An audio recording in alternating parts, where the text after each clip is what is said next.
So good morning students. So till now we discussed about the CMOS logic families, and next we are going to studying about the bipolar logic families.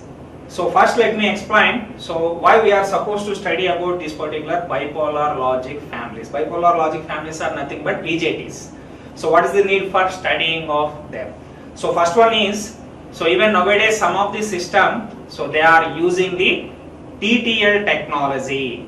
Okay, so TTL technology they are using in some of the systems. That is the first reason, and also situations arises such as that where we are supposed to interface TTL with the CMOS technology. So because of that reason, while we are interfacing CMOS with TTL, so we need to know the TTL technology. That is what the bipolar logic family technology. So in that regard, after CMOS logic families, next we are supposed to study about the bipolar logic families. Okay, so coming to that, in that first we are going to discussing about the bipolar logic.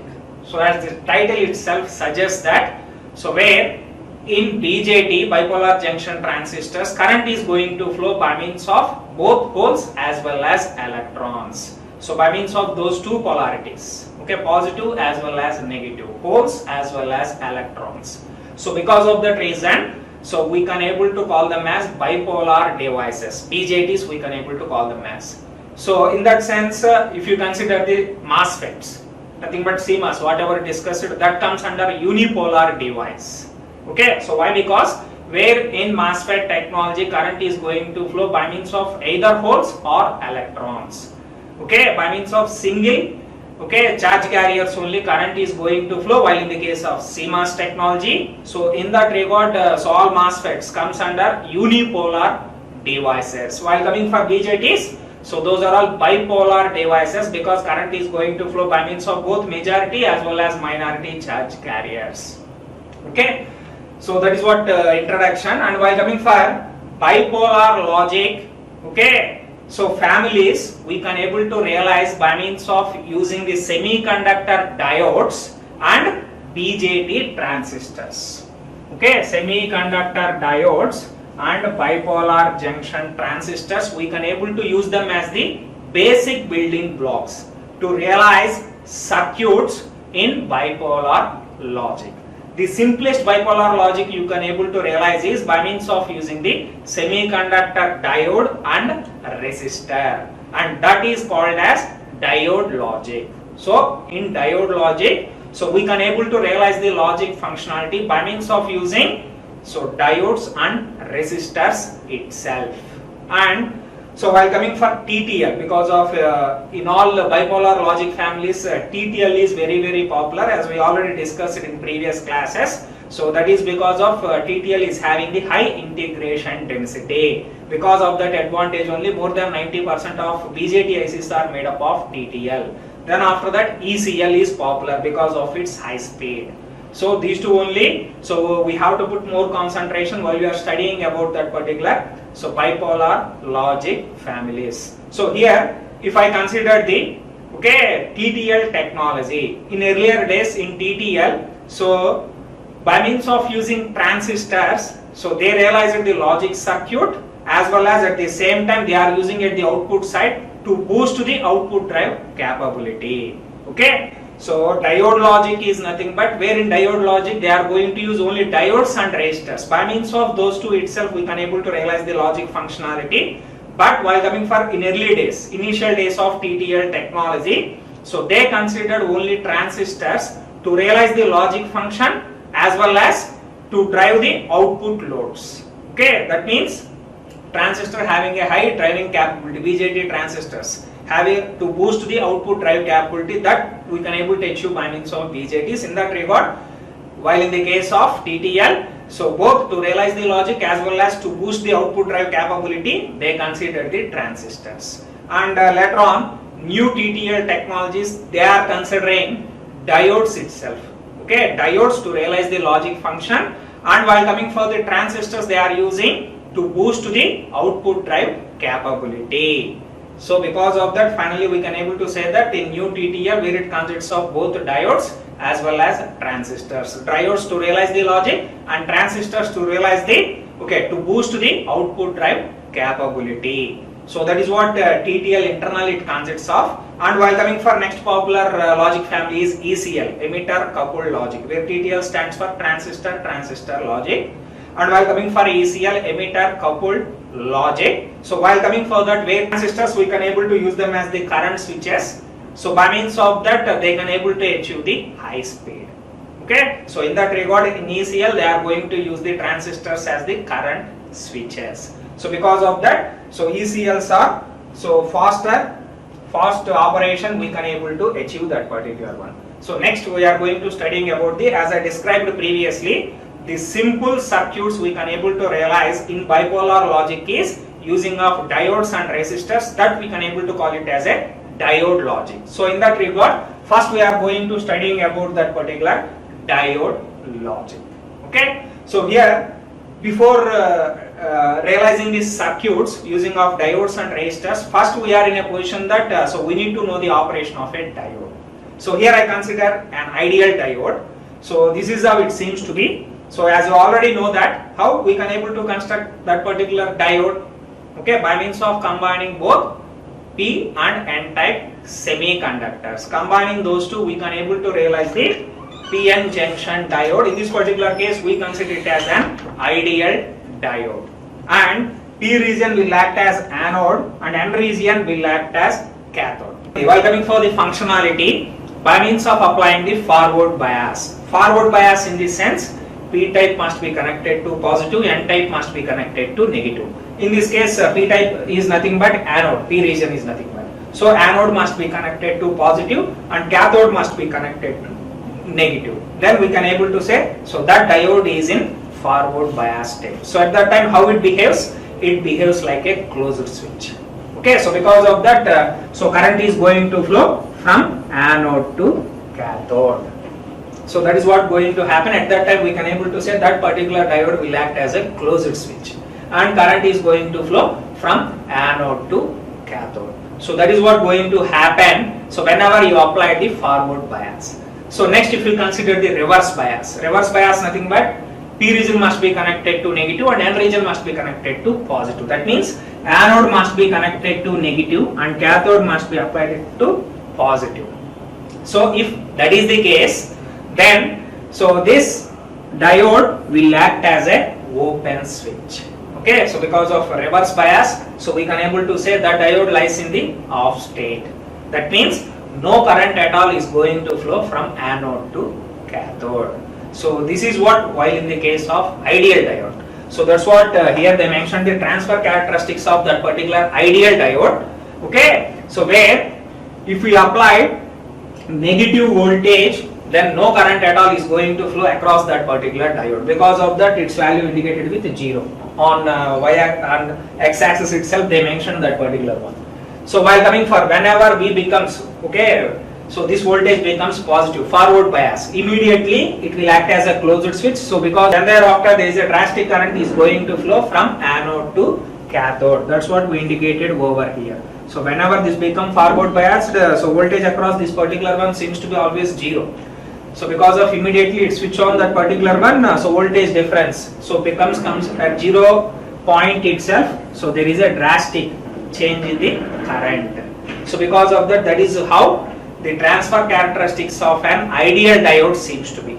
But if you look at the real diodes, so those are all not seems to be exact way what we discussed till now. So while coming for, so real diode, if you see practical diodes at the outside, so how they work means, so whenever we apply the reverse bias, so in ideal diode we mentioned that no current at all is going to flow, but in practical diodes there is some leakage current is going to flow across them. While coming for practical, whenever we apply the reverse bias, some leakage current is going to flow across them. And by means of applying the forward bias, so we can able to represent this particular diode so with an equivalent circuit where that particular one is going to represent so an RF in series with a voltage source, which we can able to consider it as VD, and we can able to call it as diode drop. that particular one as diode drop. In general, that particular value is 0.6 for a PN junction diode.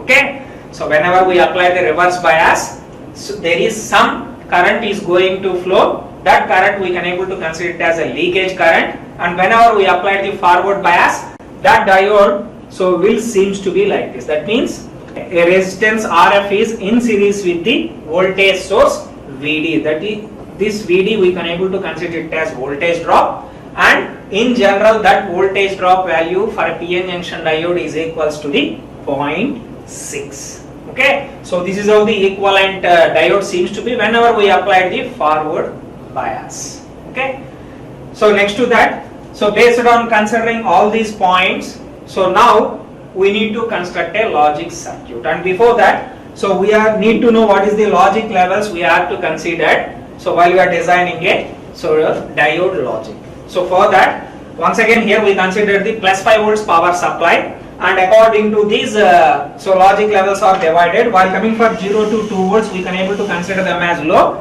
and in terms of binary we can able to represent it as 0, and while coming for 2 to 3 volts, 2 to 3 volts so which is an undefined region, so we can able to consider it as noise margin for that, and 3 to 5 volts we can able to consider it as high, binary equivalent value for that particular one as 1. Okay, so now so we know the operation of diode as well as the logic levels for that particular diode logic.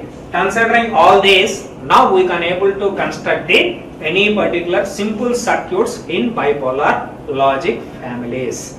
So now we will look at so how to realize okay a 2 input and a gate using of this particular diode logic. So because of here we are considering the diode logic, circuit need to be realized by means of using only diodes and resistors. That's it.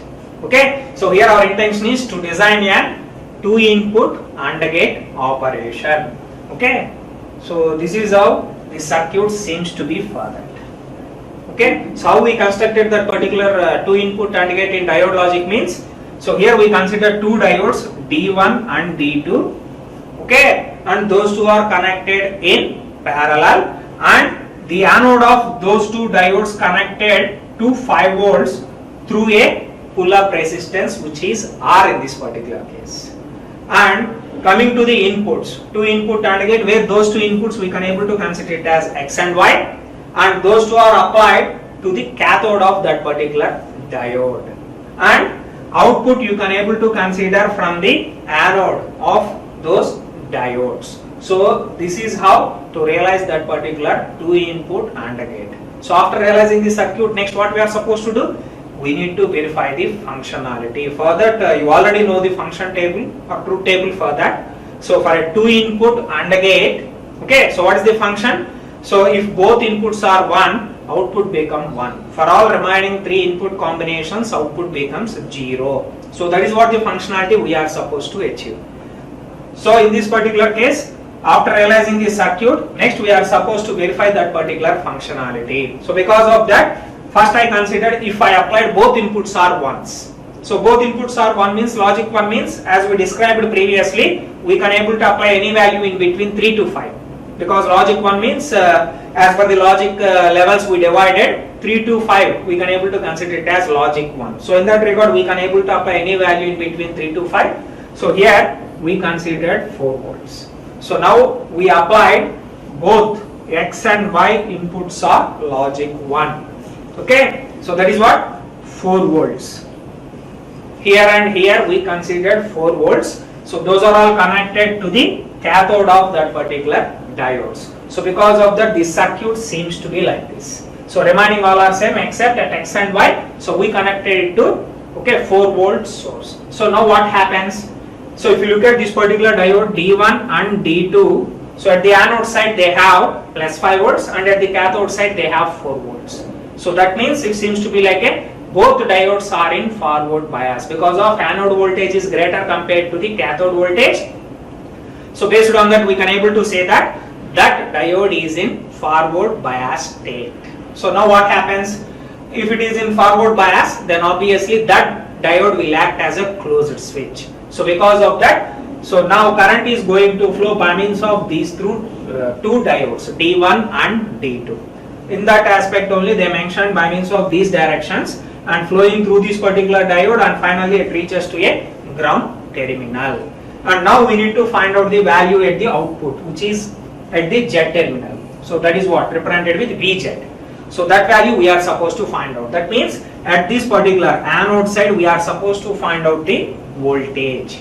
So how we can able to find out voltage over there? So wherever point you consider to find out the voltage, from that point to ground you have to take it as a reference. So in that regard, from this point to either this particular way or this particular way, because current is flowing by means of those two paths. Anyone you can able to consider. Okay. So coming to that, so here voltage we are going to find out by means of adding voltage drop across that particular PN junction diode plus so voltage source what we applied at X. Okay. Combining, adding those two, we can able to get the resultant voltage at that particular Z node. So as we discussed previously, the voltage drop across this particular PN junction diode is typical value is 0.6. So 0.6 volts plus at the input side we applied a voltage source of 4 volts. So 4 plus 0.6, so it becomes 4.6. 4.6 is nothing but, so as per the logic levels we divided, so that value you can able to consider it as logic 1. Okay, because in between 3 to 5 we can able to consider it as logic 1. So here we got a value of 4.6. Because of that we can able to consider it as logic 1. So by means of applying both inputs are high, output becomes high. Okay, so that is the first case. And next, so remaining 3. So either two inputs are low or any one of the input is low means output becomes low. So in that case I consider, if I consider any one of the input is low. Because of that, so for one input for X I applied the low value. So low value in the sense in between 0 to 2 any value we can able to apply based on these logic levels of diode logic. Okay, so because of that here I considered 1 volt, and another one is high value we are supposed to apply in between 3 to 5 you can able to consider, here 4 volts they considered. So now if you consider this particular one, so here we applied input as 0 and 1. So this is the combination now we are looking at. So first we consider this particular combination, if both inputs are 1 output become 1. Next we consider if X is 0 and Y is 1 then obviously output we are going to get a value of 0. So that example we considered. So based on that remaining 2 also we can able to justify. So because of that here we consider 1 volt and here we consider 4 volts. Now what happens? So if you look at D1, so where anode side it consists of 5 volts and cathode side 1 volt, and while coming for D2, anode side 5 volts and cathode side is 4 volts. So because of that, so more potential difference is there for this particular D1. In that regard, that diode will enters into the forward bias. So because of that, in this particular case D1 will act as a closed switch. Okay, so because of that only now current is going to flow across that particular D1, and by means of passing through this 1 volt it reaches to the ground. Okay, so this is what the current path is going to exist by means of applying these two inputs. So now we are supposed to find out the VZ at the output terminal. Okay, so once again considering this particular path, voltage drop across this particular diode is 0.6 volts plus this source voltage which is 1 volt. So combining these two, the resultant adding of these two only you can able to get that particular one, so which is 1.6. So 1.6 is nothing but we can able to consider it as logic 0, because in between 0 to 2 whatever value we have we can able to consider it as low value itself. Here we got the 1.6, because of that output becomes low. So based on these two, if I apply two inputs are high, output becomes high. If I apply one of the input is low, then output becomes 0. So in the same way if you apply remaining two combinations also you can able to get this same. Okay, so from this particular one we can able to say that, so using of this particular circuit we can able to get the two input and get functionality. So based on this particular one, any number of input gate you can able to realize 3, 4, whatever it may be. Just simply if I want to realize a 3 input AND gate, then 3 diodes you have to put in parallel. Just one more diode we are supposed to add over here. Then remaining operation, so all are same for that. By means of applying 8 different input combinations you can able to verify it. And here I am giving one assignment problem to you. So based on this particular one, so try to draw so logic circuit for 2 input OR gate, and also after realizing that particular circuit, you are supposed to verify the functionality of that particular circuit. So this one I am giving you as an assignment. So before coming to the next class, all of you need to show me, okay, so how to realize that particular, okay, circuit for a 2 input OR gate, and also you are supposed to verify the functionality of that particular 2 input OR gate. So this is what you need to perform. And one more point you are supposed to remember over here is, so if there is any situation arises where we are supposed to cascade multiple diodes in series, okay, if that is the case, then in general by means of using single diode itself, because of its having the voltage drop, so output, so we may get some deviated values. If multiple diodes are connected in series, that output value even further deviated. So because of that, so what we are supposed to do is, whenever we are supposed to connect multiple, okay, multiple circuits in series, after each and every circuit, so we must place an voltage amplifier. By means of considering the transistors, we can able to perform the amplification. So using placing of that particular circuit, once again we have to get back the original values such as 0 volts and 5 volts. Then after that we can able to apply that particular output as input for the next circuit. So that is the thing we are supposed to follow. And here we verified the, so this is the function table and this is the truth table. For that we verified those two functionalities. Remaining two you can able to verify. Okay. So that is what regarding this particular one. And next, so we are supposed to discuss about the bipolar junction transistors. As I mentioned previously, bipolar logic. So the basic building blocks of bipolar logic family is PN junction diode, that is semiconductor diode, and second one is bipolar junction transistors. So in general, so bipolar junction transistor, about this particular one you already studied in your ADC. Okay, so here I will explain some of the important points. In general, BJT is a 3-terminal device. So what are those 3 terminals? Base, emitter and collector. And it will act as a current controlled switch. Okay, so BJT will act as a current controlled switch. While coming for MOSFETs, CMOS, so what we discussed in that particular one is, it will act as a voltage controlled resistance, MOS transistor. While coming for BJT, bipolar junction transistor, which is a current controlled switch. So why we can able to call that particular one is, okay, before that, so you already know that, so there are 3 regions we are going to discuss while in the case of BJTs. So one is cutoff region, so where both transistor junctions are reverse bias. So both emitter base junction as well as base collector junction. So those two are, okay, if you apply, so those two junctions are reverse bias, then obviously that particular transistor is in cutoff region, we can able to say it as. In the same way, so remaining 2 as well.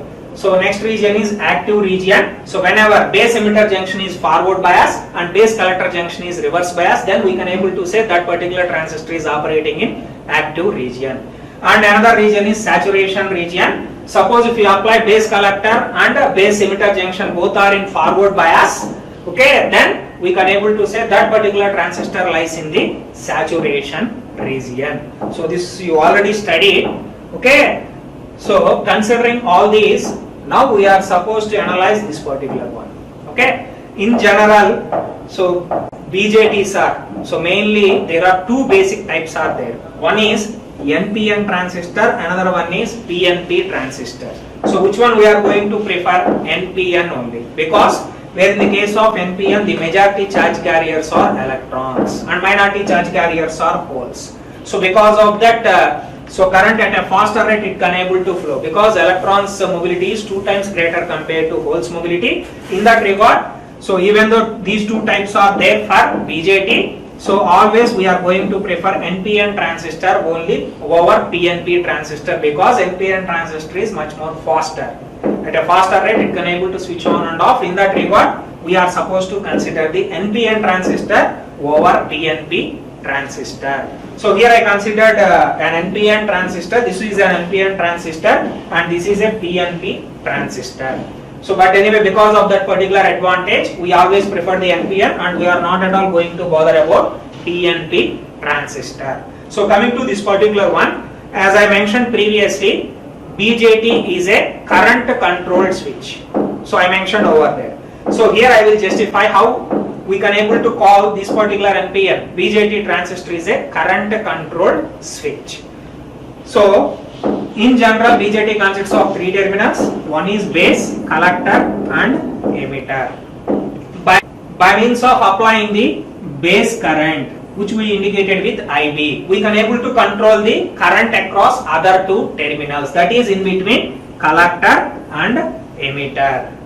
Okay, so in this particular case, by means of applying the current at one terminal, that is at base, we can able to control the current between other two terminals. Because of that reason only, we can able to call BJTs as current controlled switch. And next to that, so as you know that in general in BJT there are three different configurations are there. Okay, so those three are common emitter, common base and common collector. In these three, which one we are going to preferring? Obviously common emitter, because of its voltage gain is high. Okay, so in that regard, here also in majority cases we are going to prefer the common emitter configuration. So this is how the common emitter configuration for an NPN transistor seems to be. How we can able to construct it? By means of considering two resistances and one NPN transistor, which will be arranged like this. So we can able to consider it as a common emitter configuration of an NPN transistor. Now if you look at the functionality of this particular one, so suppose initially if we applied Vin equals to 0 or negative if you consider. So at that particular point of time, so where IB current becomes 0. So if there is no base current, then obviously no current at all is going to flow from collector to emitter. Okay. So in that regard, if you look, now if you want to find out the VCE, so because of no current is going to flow from collector to emitter, there is no voltage drop across resistance R2. Okay, for that reason, so VCE you can able to get, which is equals to VCC itself.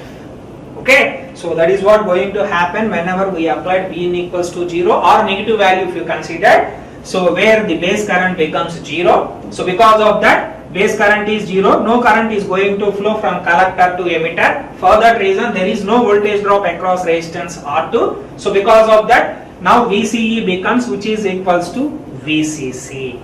Okay, so this is the first case you considered, and next to that, if you consider Vn equals to positive if you apply, okay, somewhat high value if you applied, now there is some, okay, base current is going to present. Because of this particular base current, now current is going to flow across this particular from collector to emitter. Okay, so because of that, now there is a voltage drop across that particular resistance R2.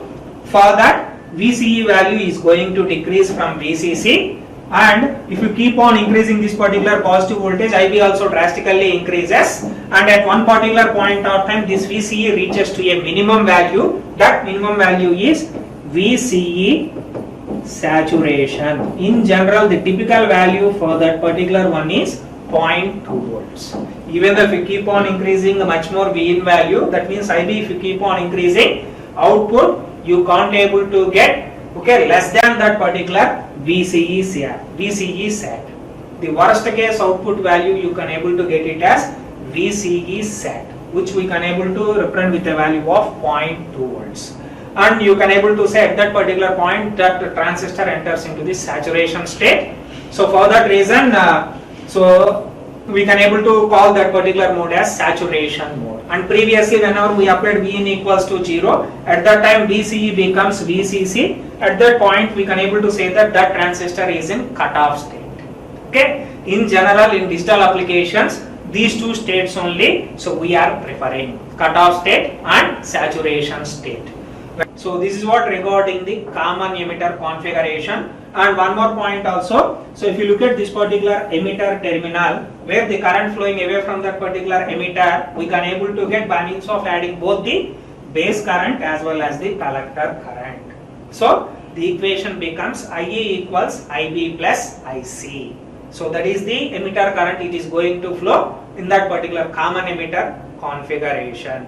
Okay, then next based on this particular one, so now, so we know, so how to realize a BJT circuit and what is the functionality of that particular one, and based on that, here we realized here, okay, inverter circuit using of that particular BJT, bipolar junction transistor, that too common emitter configuration, NPN transistor we considered.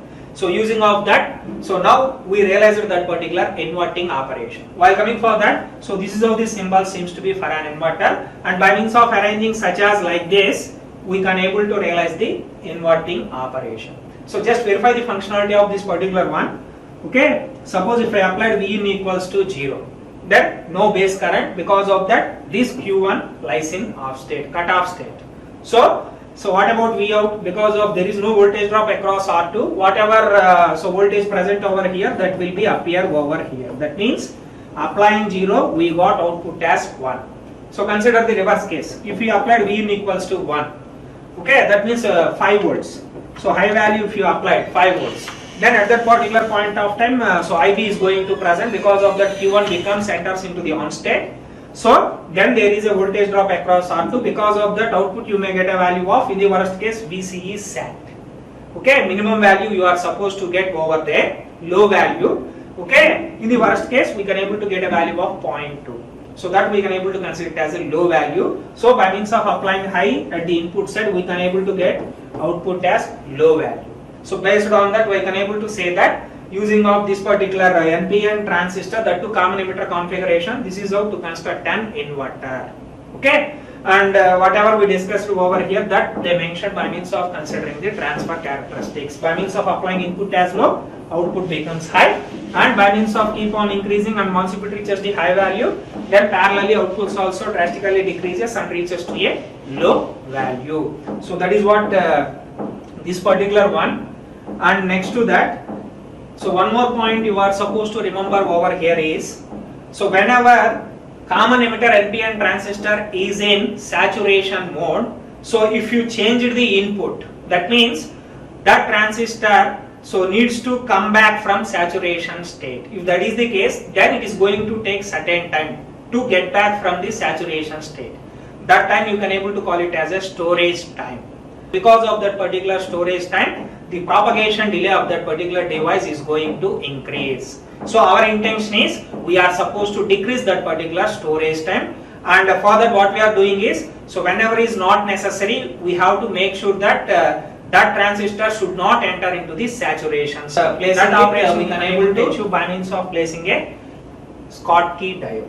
Okay, and this is how that particular Schottky transistor seems to be. So if you connect a Schottky diode, seems to be like this, in between base and collector.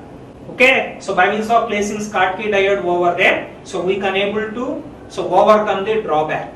That okay, increase the speed of that particular, that means propagation delay we can able to decrease, and combining these two, the Schottky transistor we can able to represent such as like that, the symbol for that one is. Okay, so that is how it seems to be Schottky okay transistor. Okay, anyway remaining things so we'll discuss in the next class. Thank you.